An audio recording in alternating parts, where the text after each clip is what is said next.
سورۃ الدہر، اس کو سورۃ الانسان بھی کہا جاتا ہے، یہ قرآن پاک کی 76ویں صورت ہے، مدنی صورت ہے۔ اس صورت میں اللہ نے انسان کی تخلیق، اس کی آزمائش اور نیک و بد لوگوں کا انجام بیان کیا ہے۔ خلاصہ، پہلا پوائنٹ، انسان کی تخلیق۔ اللہ تعالیٰ سورت کے آغاز میں فرماتے ہیں کہ انسان پر ایک وقت ایسا تھا جب وہ کچھ بھی نہ تھا، یعنی وہ نہ پہچانا جاتا تھا اور اس کا کوئی وجود نہیں تھا۔ پھر اللہ نے انسان کو ایک قطرے نطفے سے پیدا کیا اور اسے عقل و شعور دیا تاکہ وہ اچھے اور برے میں فرق کر سکے۔ دوسرا پوائنٹ، آزمائش۔ اللہ تعالیٰ فرماتے ہیں کہ انسان کو دنیا میں آزمایا گیا ہے۔ اللہ نے اسے 2 راستے دکھائے، نیکی کا راستہ، اللہ کی اطاعت اور بھلائی، بدی کا راستہ، اللہ کی نافرمانی اور گناہ۔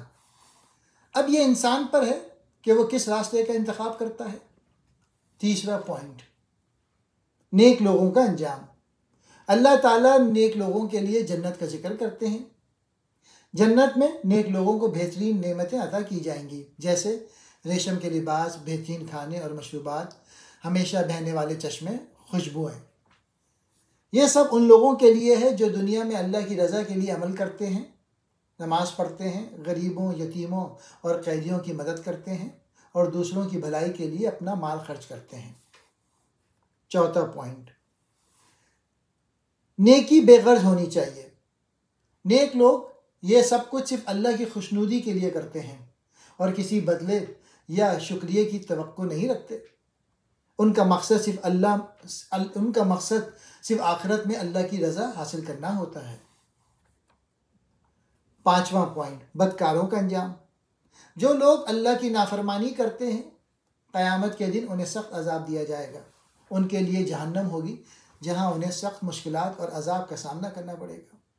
چھٹا پوائنٹ، نماز اور ذکر الہی۔